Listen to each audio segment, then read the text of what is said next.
This is Hidden Killers Week in Review. A look back at the most prolific stories of the week. This is the Hidden Killers podcast with Tony Brueski. Featuring retired FBI Special Agent Jennifer Coffindaffer.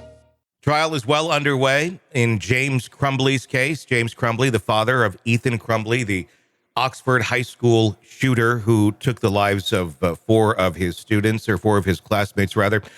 His wife, Jen Crumbley, already convicted on this in the 4 counts of involuntary manslaughter.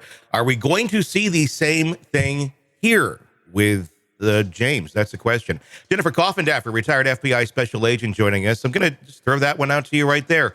Is this going to be just a repeat of the same thing we saw with Jen? I think it is. I think we're going to have the same result.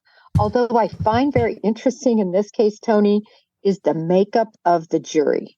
Okay. First of all, the jury is 100% Caucasian. Mm-hmm. Second of all, it's mostly women. Mm-hmm. And there are a lot of individuals on that jury that apparently have a lot of dealings with mental health issues within their families. So they're familiar. And there are also a lot of gun owners and even people against gun ownership. Mm-hmm. So I find this jury makeup is interesting because where they're coming from. Yeah, I mean, that is an interesting thing to take a look at. I did get a chance to look at some of the questions that were asked of the jurors when they were doing jury selection. I know there was some objection there from the prosecution stating that some of these questions, don't really truly go to the depths of what we're talking about. There was a comparison, I know, of if you bought your child a vehicle, and I'm just paraphrasing here. I don't have the actual question in front of me. And then they went out and used it, or their friend went out and used it and committed a crime and ran people over.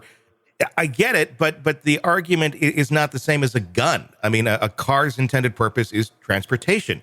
A gun's intended purpose is defense. It's killing. It's not just going to the range. It'd be like saying, well, then your car is only for a racetrack. It's not the same sort of analogy to be making.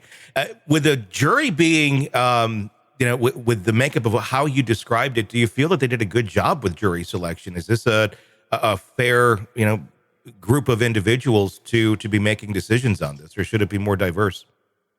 Well, I think it's counterbalanced in terms of their philosophies. I'm surprised it's not more diverse. Mm-hmm.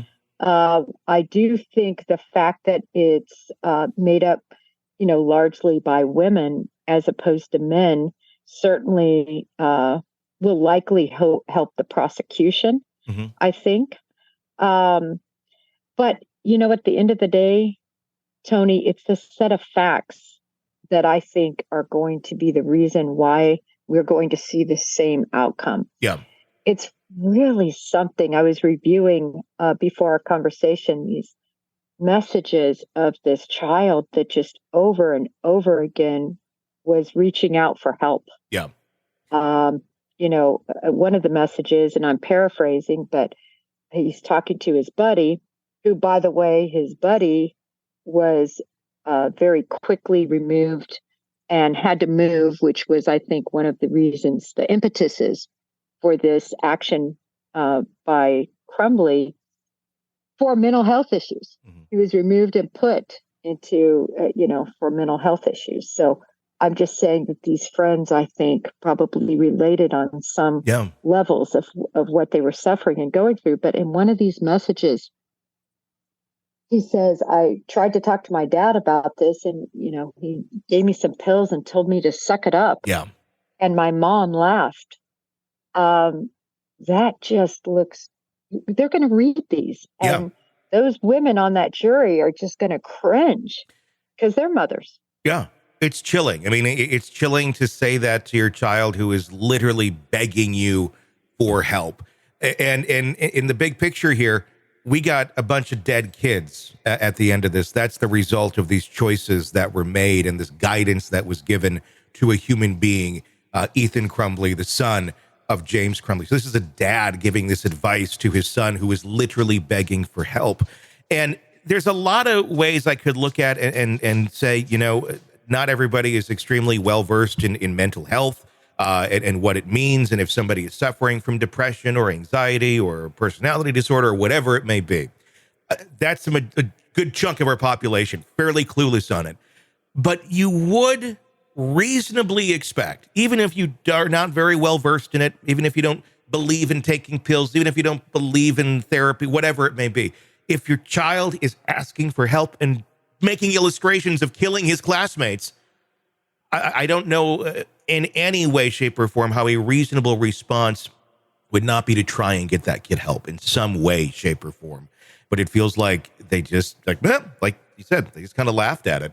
Like, go suck it up. We got all of our drama over here. We're dealing with you. You figure you out. Like, you're the parent. Be a parent. Right. And by the way, we're not going to give you help, but we will give you a gun. Yeah, exactly. Yeah, their form of help, instead of getting him help, was buying him a gun. You're exactly right. Yeah, I mean, it's just such poor choices. But I will say, and I said this in the other trial, that it's so clear to me they just did not get it. Mm-hmm. They really didn't get it, even when, the shooting is going on and they're made aware of it. And he looks and he sees the gun is gone.